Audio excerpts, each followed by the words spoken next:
예레미야 50장 1절에서 5절까지 교독하시고 마지막 절을 같이 읽겠습니다. 여호와께서 선지자 예레미야에게 바벨론과 갈대아 사람의 땅에 대하여 하신 말씀이라. 너희는 나라들 가운데 정하라, 공부하라, 깃발을 세우라, 숨김없이 공부하여 이르라. 바벨론에 함락되고 그의 수치를 당하며 고로닥이 부스러지며 그 신상들은 수치를 당하며 우상들은 부서진다 하라. 이는 한 나라가 북쪽에서 나와서 그를 쳐서 그 땅으로 황폐하게 하여 그 가운데 사는 자가 없게 할 것임이라. 사람이나 짐승이 다 도망할 것임이라.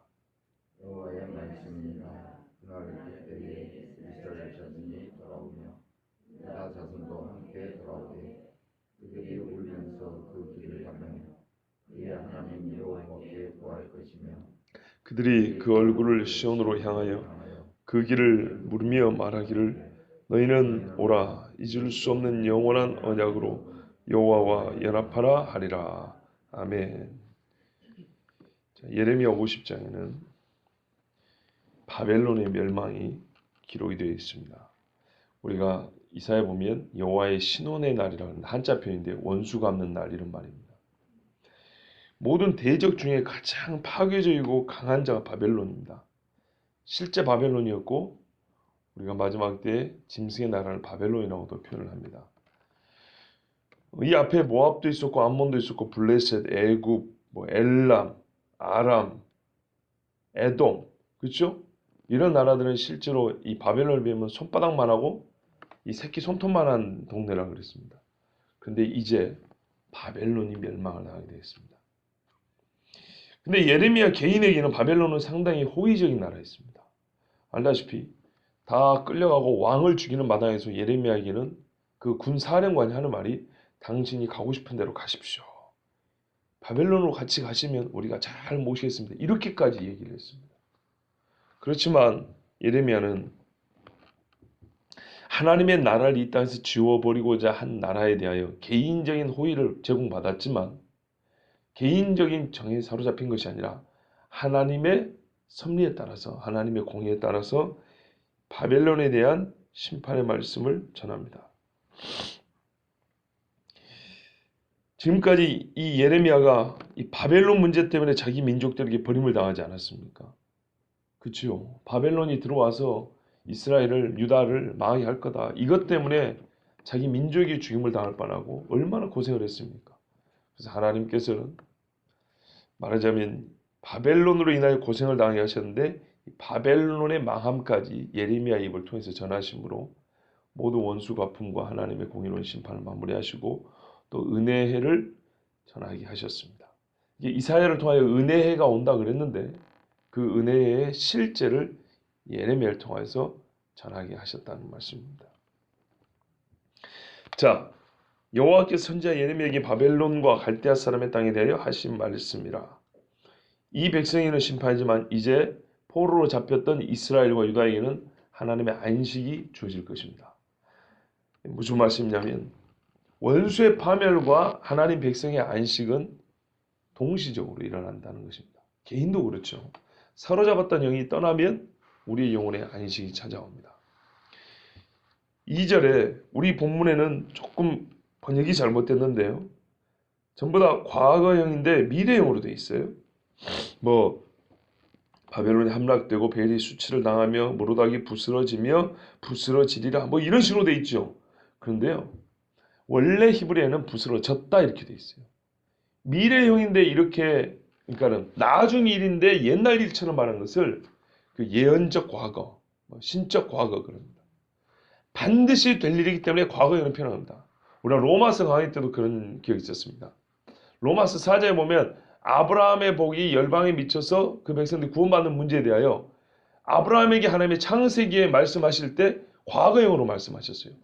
이제 이삭이 날까 말까 얘가 요만한 애인데 하신 말씀은 과거형으로 이렇게 말씀하죠. 이거 신적 과거라는 이거는 하나님이 하실 일이 미래에 있을 일이지만 반드시 그렇게 된다는 것을 하나님이 그런 이 문법적 표현으로 가르쳐 준 겁니다. 반드시 그렇게 된다. 바벨론은 확실히 무너진다는 겁니다. 자, 그런데 이 무너지는 것을 어떻게 표현을 했냐면 2절 앞부분에 보면 전파하라, 공포하라, 깃발을 세우라 그랬어요. 여러분 전쟁에서 지면 상대편 나라 국기를 이 성문 위에다 세우죠. 가끔 영화에도 보면은 그 한 나라의 궁전에 현대로 한 말은 무슨 뭐 대통령 관저 같은데 깃발을 받고 답니다. 이것이 누가 누구를 정복했느냐의 증거거든요.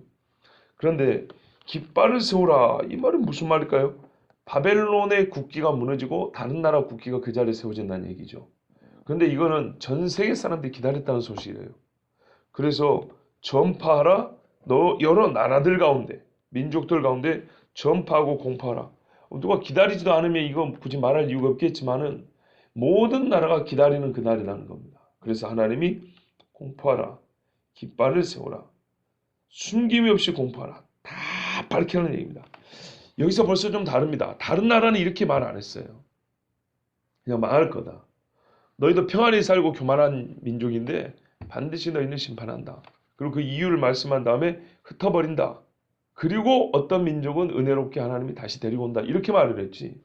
한 나라가 망하는 것을 이렇게 온 세계 만방에 막 이렇게 뉴스거리로 전파하라 소리는 바벨론 외에 없습니다.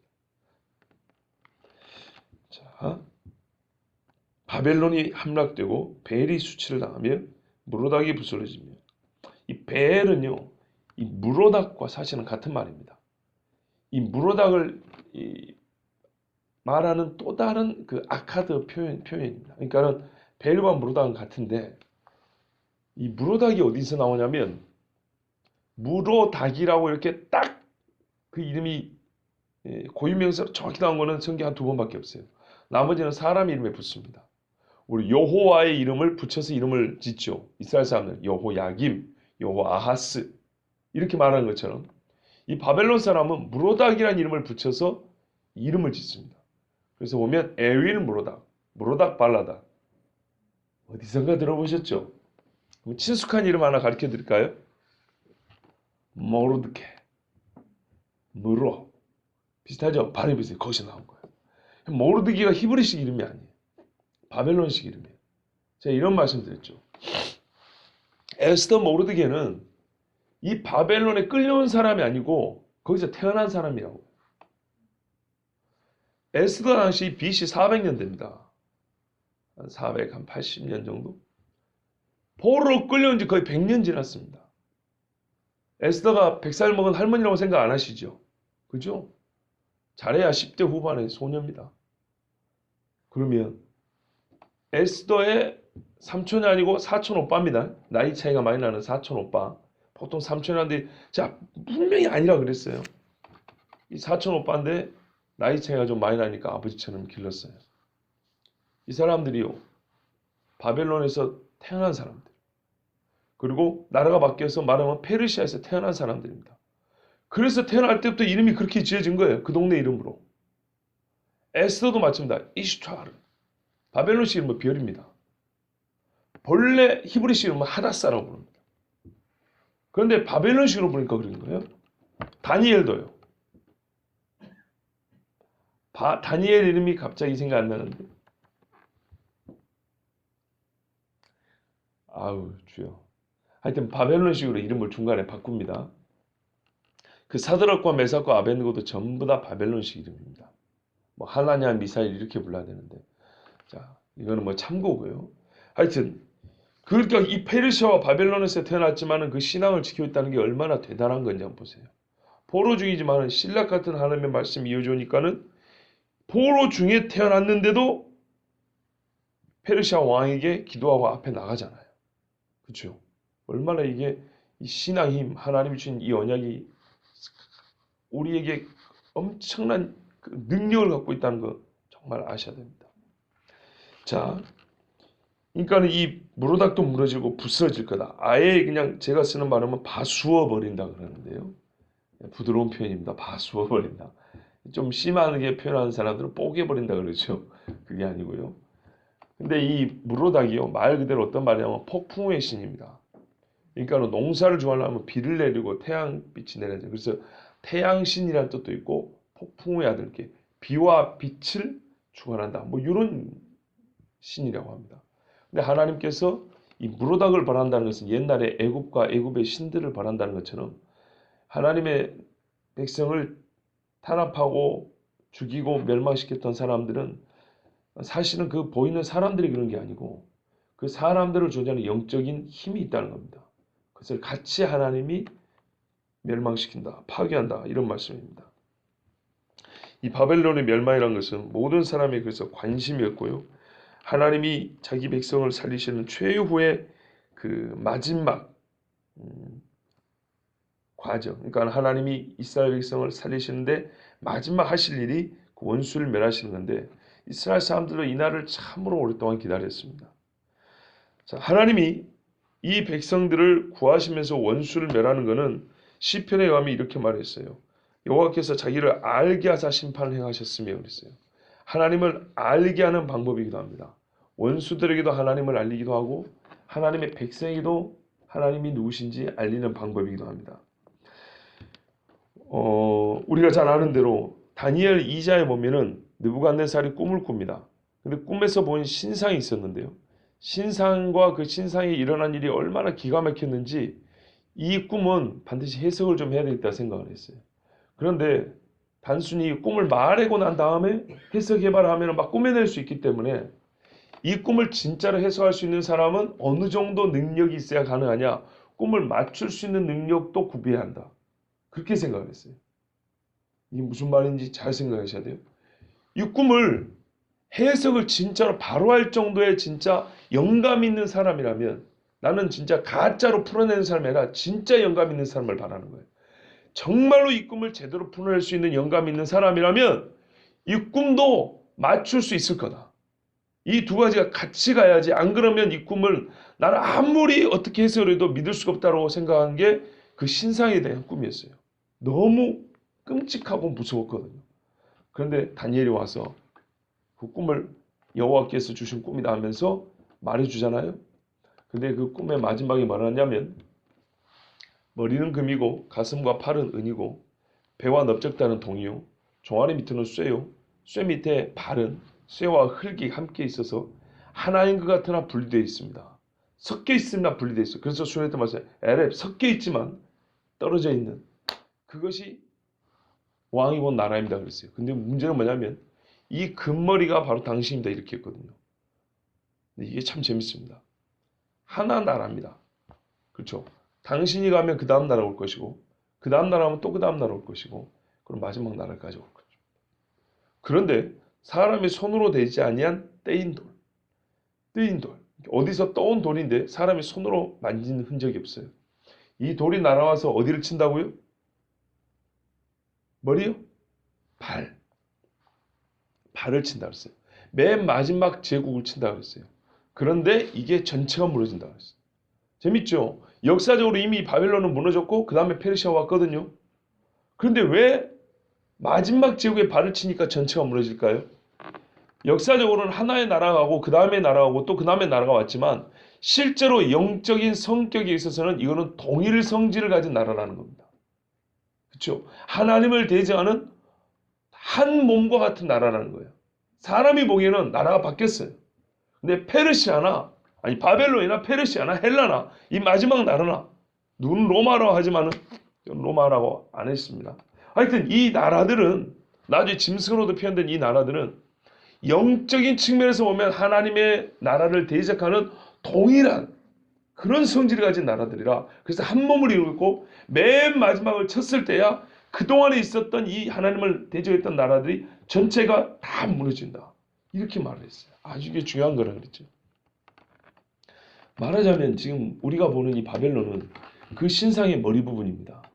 그런데 요한계시록 가면 바벨론이 또 나옵니다. 그래서 제가 이 다니엘과도 관계가 있다는 거예요.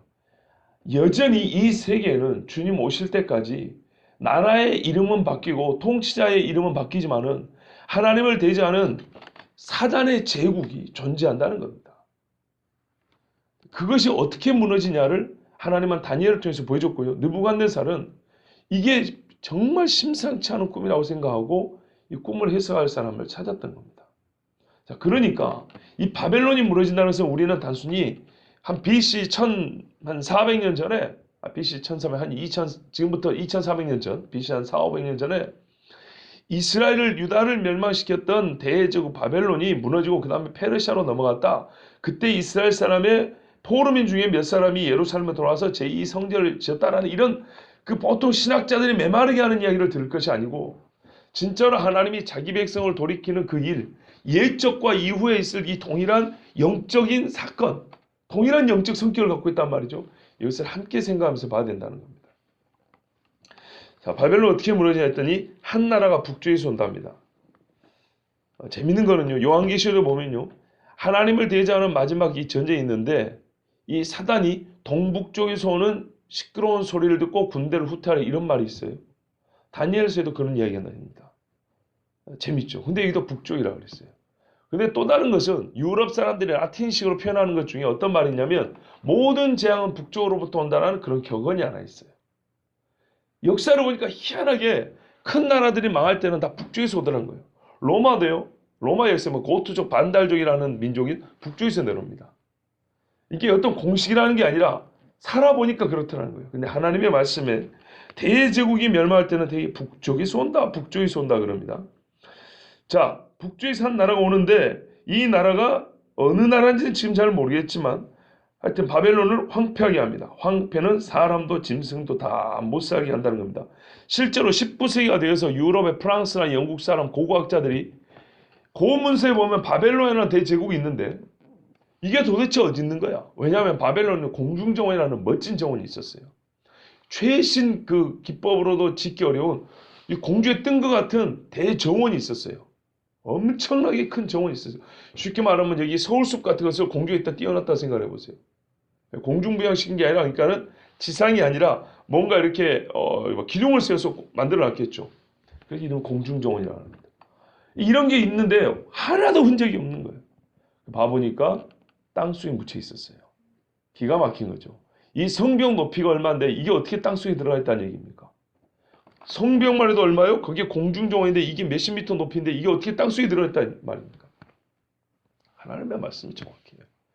나중에 보면 다 흙속에 묻히고 모래가 덮고 짐승들이 똥 싸는 데가 된다고 그런다고. 사람들이 찾을 수가 없어요. 가끔 여러분 TV나 인터넷 같은 데 보면 바닷속에 묻힌 도시들 있죠. 있습니다. 일본에도 있습니다. 물속에 들어갔는데 도시가 그 속에 있어요. 물 가운데. 어떤 데는 호수, 한 마을이 호수 속에 들어가 있어요. 기가 막힌 일들입니다. 그러니까 우리가 우리나라 경주 지진 이거 우습게 생각하면 안 됩니다. 과거에 그 동네는 뭔 일이 있었기 때문에 물속에 들어갔을까요? 어떤 동네는 홍수 이전에 있었던 도시일 수 있습니다. 홍수 이전에 옛날 도시. 또는 어떤 도시는 하나님이 지진으로 그대로 집어넣어 볼 수도 있는 겁니다. 요즘같이 인터넷이라든지 이 카메라 기술이 없어서 찍어내지 못했을 뿐이지 하룻밤 자고 났더니 한 마을이 폭삭 주저앉는 그런 경우도 있는 겁니다. 자, 이래서 바벨론은 땅속에 묻히게 됐는데요. 그때 지금 이때는 아직 묻힌 때가 아닙니다. 이때는 지금 이제 페르시아가 와서 바벨론을 치는 그때고요. 후대 가면 바벨론의 이 페르시아라든지 이 흔적들이 찾아보기가 어려웠습니다. 그래서 거의 2000 몇백 년이 지난 다음에 유럽 사람이 땅을 파가지고 발견하는 것이 요즘에 뭐 이라크나 이란에 가면은 그 고대 유물이라고 나온 것들이 그런 것들입니다. 자, 여호와의 말씀이라. 참 이거는 불필요한 말인데 한 말씀 더 드릴게요. 또 이렇게 얘기하면 아닌데요. 바벨론의 유명들 중에 땅 위에 있는 것도 있는데 지금도 가면 개선문 있고 벽에 막 구조도 있고 이게 다 들어갔다는 얘기가 아니고 그렇게 생각하면 또 곤란해요. 바벨론 전체가 다 들어갔다는 얘기가 아니에요. 자, 여호와의 말씀이라. 그날 그때 이스라엘 자손이 돌아오며 이게 중요합니다. 왜 바벨론 멸망을 얘기했냐면 이스라엘이 하나님 앞에 참된 자유와 구원을 맛보는 날이기 때문입니다. 이날은 우리가 일찍이 보아온 어떤 날보다 이스라엘과 유다에게 감격의 날이요. 참 상상만 해도 눈물이 나는 날입니다. 이스라엘과 유다가 함께 돌아온답니다. 이스라엘, 북이스라엘은 아수르에게 멸망을 당했고 남유다는 바벨론에게 멸망을 당했습니다. 그런데 그들이 포로로 끌려간 적은 비슷합니다. 왜? 아수르를 나중에 바벨론이 다시 점령을 하고 살았기 때문에 겹칩니다. 성경에도 다른 선지서에도 보면 이스라엘과 유다가 그때에는 하나가 된다는 거. 우리가 앞에 읽은 예레미야의 말씀에도 읽은 적이 있습니다. 하나가 되어 돌아온다고 했습니다. 참 신비하죠. 멸망하지 않았으면 사실 한 형제인데 이 둘은 하나가 되지 못했을 겁니다. 둘 다가 멸망한 다음에 하나님의 은혜로 같이 해방이 되고 구원을 받을 때 한 형제가 되어 돌아옵니다. 그렇지 않습니까? 이방인과 이스라엘도 하나가 되어 돌아올 때 언제냐면 하나님이 나중에 다시 한번 이스라엘을 열국의 손에서 구원하고 돌아올 때입니다. 근데 이들이 돌아올 때 어떻게 돌아오냐?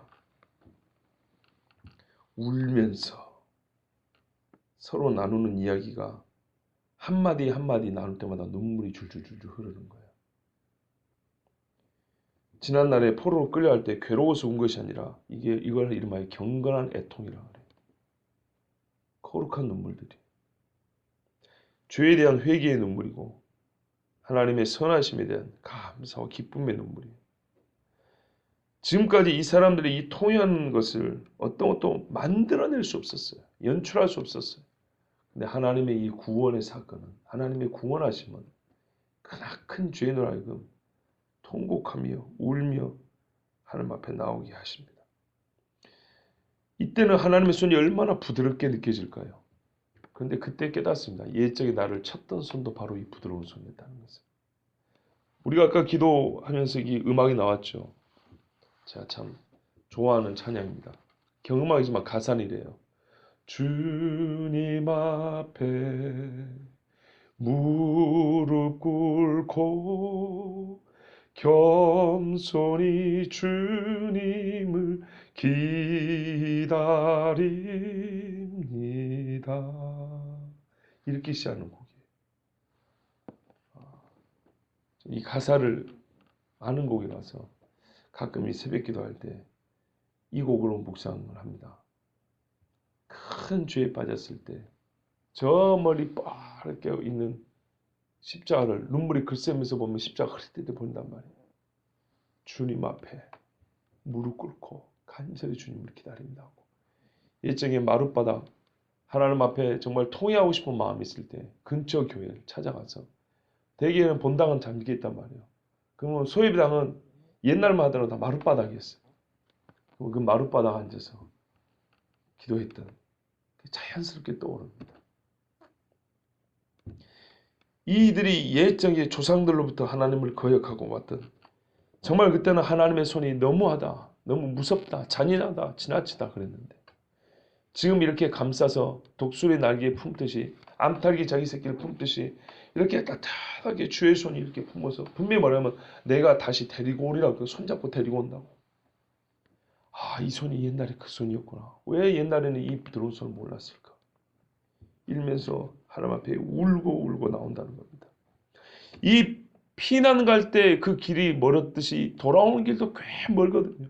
길도 몰라요. 옛날에 끌려갔기 때문에. 그런데 이 돌아오는 길을 물어 시온으로 돌아가자. 이러면서 올 때 하나님 앞에 구합니다. 여호와여 용서하옵소서. 여호와여 오늘과 같이 계속 우리를 지켜주시옵소서. 하나님 우리를 떠나지 마옵소서. 여러분 진짜 이 귀한 간구, 이 간구하면 얼마나 귀한 거 봐보세요. 우리가 하나님 앞에 구하는 게 많은데 하나님 앞에 많은 구하는 기도 중에 여호와여 나를 떠나지 마옵소서. 이런 기도 우리가 얼마나 자주 합니까? 근데 기도말이 다 아름답지만은 유독 아름답고 마음에 큰 위로가 되면서 힘이 되는 간구들이 있어요. 이 사람들이 어떤 간구를 했을까요? 오면서 간구를 잃어버린 백성이 하나님 앞에 다시 간구를 찾게 됐어요. 나는 이게 정말 우리 이 시대에 우리 모든 성도들에게 필요하다고 생각합니다. 진짜 간구, 간절히 구함. 하나님 이제는 나를 버리지 마옵소서. 나로 하여금 다시는 죄에 빠지지 않게 하옵소서. 얼마나 울면서 이 백성이 돌아오는지 모릅니다. 근데 그들이 그 울면서요, 동네 사람들 봅니다. 아저씨, 예루살렘 가는 길이 어디입니까? 지나가는 상인들에게 혹시 당신들은 예루살렘 쪽에서 옛날에 그 가나안 땅에서 오는 상인들이십니까? 우리가 우리 하나님의 성으로 돌아가려 하는데 길을 알지 못합니다. 왜? 죄에 빠질 때는 자기가 어느 길로 가는지도 모르고 죄에 끌려갔기 때문에 돌아갈 길을 모르는 거예요. 그래서 여러분, 죄에 빠진 자가 하나님의 집으로 다시 돌아갈 때는 물어갈 수밖에 없는 거예요. 그때 그 길을 대답해 줄 사람이 있어야 되지 않겠습니까? 같이 죄에 빠진 사람한테 어리석게 가서 내가 살 길이 뭐냐고 물어보는 바보 같은 질문을 하면 안 되고, 하나님께 묻고 하나님 앞에 있는 사람에게 내가 돌아갈 길이 어디냐고 물어봐야 되는 거예요. 5절에 보세요. 그들이 그 얼굴을 시온으로 향하여 방향을 알겠는데 구체적으로 나갈 길을 모르겠어요. 얼마나 많은 길이 있는지 몰라요. 시온으로 향하는 길이 도대체 어디예요? 그 밤중에 코 깨고 손 묶여서 겨우 죽지 않을 정도라고 끌려온 이 포로길에 죄에 빠져서 죄에 피투성이가 되고 죄에 사로잡혀 살고 있던 내가, 그때가 언제 내가 가마득하게 몇백 년이 지나버린 이 길에 어떻게 하나님 앞에 돌아가겠어요? 죄인이 스스로 돌아갈 수가 없습니다. 그래서 하나님이 돌이키는 하지만은 갈 길을 알지 못해서 물어봅니다. 야, 이게 바로요, 가련한 영혼들이 하나님께 돌아가는 것을 우리에게 보여주는 거예요.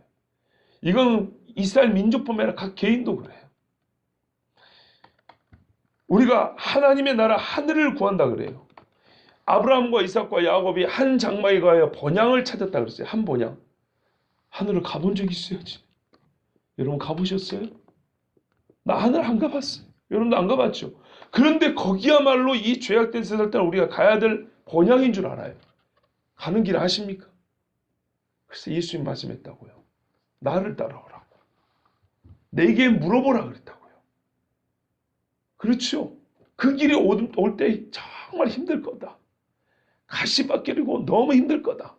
그러면 그 짐을 나에게 맡기라 그랬다고요. 순전히 그 가는 길은 나밖에 모르니까. 히브리서에도 보면 그 지성소를 길을 열고 내가 그 길이고 그 길을 내가 내놨으니까 그 길을 따라오라 그랬다고요. 그런데 어리석게 예수 믿는 사람들이 예수님 말씀을 안 듣고 하늘을 가고 하늘 가는 밝은 길이는 부르는데 하늘 가는 길을 딴 사람한테 묻고 있단 말이에요. 니나 나랑 똑같은 죄인한테 묻고 있단 말이에요. 얼마나 안타까운 거예요. 신자들은 하늘 향해 얼굴을 들고요, 하늘에 계신 그분에게 먼저 간분에게 물어봅니다. 이게 이스라엘의 하나님 나라 돌아오는 길이기도 하지만은 각 사람이 천성을 향해 가는 죄인인 우리가 회개하고 정말 하늘에 있는 예루살렘 성을 나가는 길의 여정을 보여주기도 합니다. 그런데 이스라엘 사람들이 얼마나 사모했냐. 이게 참 힘든 일이거든요. 묻고 궁금하여 하나님 앞에 간구하여 찾아가는 힘든 일인데 이스라엘 사람들은 이게 정말 원하는 바였어요. 신자들에게 이런 원함이 있어야 된다고 봐요. 시편 137편에서 보면 우리가 바벨론의 여러 강변 거기에 앉아서 시온을 기억하며 울었도다. 자기들을 위하여 시온의 노래 중 하나를 노래하라 하미로다. 우리가 이방 땅에서 어찌 여호와의 노래를 부를까? 예루살렘아, 내가 너를 잊을진대 내 오른손이 그의 재주를 잊을지로다. 내가 예루살렘을 기억하지 아니하거나 내가 가장 즐거워하는 것보다 더 즐거워하지 아니할진대 내 혀가 내 입천장에 붙을지로다. 이게 예루살렘을 사랑하는 이스라엘 사람들의 마음이었어요. 옛날에는 거기 살면서도 몰랐어요. 그런데 나중에 포로로 잡혀가 보니까 예루살렘에 있었을 때가 너무너무 좋은 거예요. 제가 가끔 이렇게 돌려서 말하잖아요. 저도 신앙생활 열심히 잘했는데 밖으로 이렇게 멀리 한 바퀴 돈 적이 있었어요. 그때는 저를 야단쳐줄 사람이 필요했어요. 저하고 고등부 친구였던 친구죠. 말 친구가 그때 카투샤 군생활하고 있었는데 외박을 나오면 제 그 작은 고시방에 같이 자면서 일부러 제가 청했어요. 제발 내 옆에 와서 나랑 같이 자면서 나에게 야단을 좀 쳐주라. 나에게 그러지 말라 하고 이야기를 좀 해달라고 말씀드린 적 있죠. 그러면서 제가 그 친구를 보고, 그 친구는 상태인데, 상태야 내가 너를 보니 하나님 얼굴을 보는 것 같다. 진짜로 그랬어요. 진짜로 성경에 야곱이 에사한테 잘 보이려고 형님의 얼굴을 보니 하나님 얼굴을 배우는 것 같습니다. 그랬잖아요. 근데 저는 진짜로 제 친구를 그랬어요. 얼마나 간절히 기다리는지 몰라요. 나보다 의로운 자, 여러분 예수 믿고 믿음으로 의롭다움을 받는 그 정도 얘기하지 마세요. 그건 당연한 거고요. 여러분 시편을 보세요. 시편이 말하는 의로움은 굉장히 현실적인 의예요. 진짜로 하나님 앞에 의롭다 칭함을 받은 자의 진짜 이 땅을 한 걸음 한 걸음 살아가는 현실의 의를 말해주고 있어요. 행위로 구원받는다는 얘기 아니라 진짜 네가 의롭다움을 받았으면 의가 무엇인지 이 땅에서 네 족적 한 걸음 한 걸음에 의의 빛이 밝혀져야 된다는 얘기예요. 그렇지 않고 감히 하나님 앞에 의를 논하지 말라는. 그 친구한테 진짜로 했어요. 내가 네 얼굴 보니 하나님 얼굴을 보는 것 같다. 그리고 그 친구가 해주는 말을 귀담아 들었어요. 일부러 불렀다. 야단을 좀 쳐달라고. 그리고 우리 여기 미리 잘못했지만 애지연 앞에 잔디밭 있죠. 지금 숲이 좀 우거져 있지만 예전에는 그렇게 나무가 뭐 그렇게까지 우거진 않았어요. 그 잔디밭에 둘이 무릎 꿇고 기도를 했다고. 여러분 주변에 그런 친구를 좀 두시고 찾으시기 바랍니다. 얼마나 행복한지 모릅니다. 그 시간에 같이 죄짓장한 친구가 좋을까요? 잠시 죄악의 낙을 누리는 것은 전혀 유익하지 않습니다. 그런데 말로 채찍처럼 휘감아 내 몸을 쳐주는 친구가 필요했어요. 그래서 저는 하나님께 감사해요. 제가 지롭다는 게 아니라 감사해요. 하나님 말씀을 보니까 그런 친구가 필요해요. 나한테는 그런 친구가 있었고 그 친구를 불러다가 정말로 나를 야단을 쳐달라 그랬어요. 하나님을 잊을 수가 없고요. 그때 하나님이 얼마나 감사한지 몰라요. 이 예루살렘을 돌아가는 길에서 이스라엘과 유다는 매우 중요한 결심을 했습니다. 그리고 서로에게 권했습니다. 가는 길에 혹시 잊어먹을까? 우리가 예루살렘 가서도 또다시 범죄할까? 가는 길 내내 어떤 말을 주고받았냐면 5절 끝부분을 보세요. 너희는 오라 잊을 수 없는 영원한 언약으로 여호와와 연합하라. 서로가 이렇게 권하는 말이었어요. 하나님께로 달려오라. 에스더가 불렀죠. 하나님의 언약, 잊을 수 없는 영원한 언약 기억하라. 이제 그 언약으로 하나님과 연합하라. 떠나지 마라 이스라엘 사람들아. 서로가 그렇게 권하고 갔다는 거예요. 예수 믿는 사람들이 히브리서 보면 서로 사랑과 선행을 격려하며 그러죠. 어떤 말로 격려될지 아시겠죠? 성경은 성경이 이렇게 자세하게 가르쳐줍니다. 하나님과 언약을 깨트렸었고 스스로 하나님을 멀리하였던 자들입니다. 그래서 그들에게 정말로 필요한 것이 무엇인지 압니다. 이제 누가 가르쳐주지 않아도 압니다. 그런데 그것을 입으로 고백하고 다시 약속하고 서로에게 권한다는 것, 이거는 또 한 번의 수고가 필요합니다. 왜? 저 사람이 안 들으면 어쩔 거예요? 싫어하면 어쩔 거예요? 네가 나를 가르치냐? 이렇게 말하면 어쩔 거예요? 그런데 그렇지 않았어요. 서로가 이렇게 말하면서 돌아왔습니다. 예, 이같이 하나님을 떠났던 자 또는 낙심했던 자가 돌아올 때 먼저 해야 할 일이 있는데 그것은 하나님과 처음에 맺었던 언약을 다시 갱신하는 겁니다. 영원한 언약이 나에게 오늘 새 언약이 되어야 하는 겁니다. 그러기 위해서 사람들이 해야 할 일이 뭔지 아십니까? 이 언약을 말로 다시 반복하고 고백하는 것뿐만 아니라 앞으로는 이 언약을 준수하는 것입니다. 준수. 이 사람들은 사실은 말로 언약을 확인했을 뿐만 아니라 걸어가는 길 내내 언약을 준수했습니다. 우리가 이전에 에스라 읽었었죠. 뭐라냐면 하나님 앞에 우리가 돌아가는데 이방 사람들이 여호와 여호와 하더니 비웃을까 봐 군대를 요청하지 않았다 그랬어요. 이 먼 길을 가는데 이 피난민들 다시 포로됐던 사람들을 다시 데려가는데 순전히 민간인들로만 이루어진 이 사람들을 데리고 에스라가 예루살렘까지 물어 찾아왔어요. 도적대들도 많고 이놈들 혹시 도둑놈들 아니야? 도망자들 아니야? 하고 관군들이 이 사람들을 결박할 수도 있고 괴롭힐 수도 있었습니다.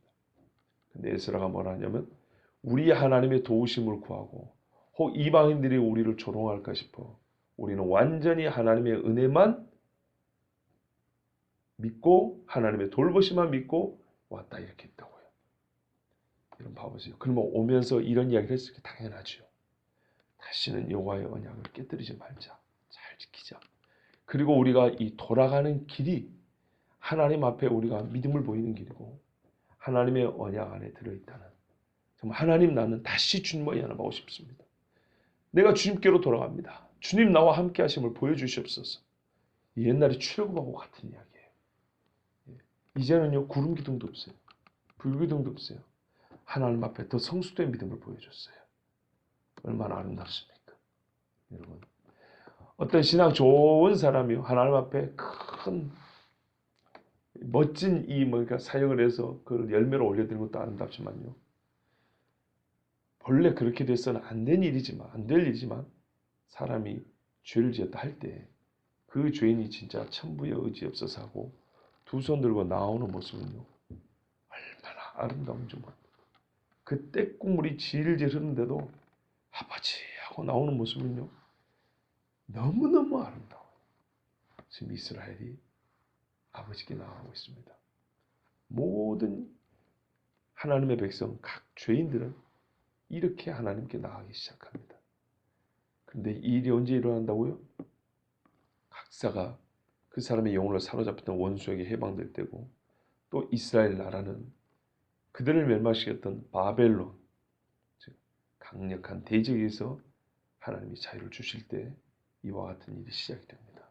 우리는 지금 하나님 백성의 최후에 얻을 구원, 그 자유, 그 첫걸음을 함께 시작했습니다. 마지막 52장 끝부분에 하나님께서 주님 다시 오심과도 관계하여 어떻게 그의 백성을 구원하실는지, 그리고 그 원수를 멸하시고 심판하실는지 계속 살펴보는 중에 하나님께서 우리에게 주시는 은혜가 더하길 바랍니다.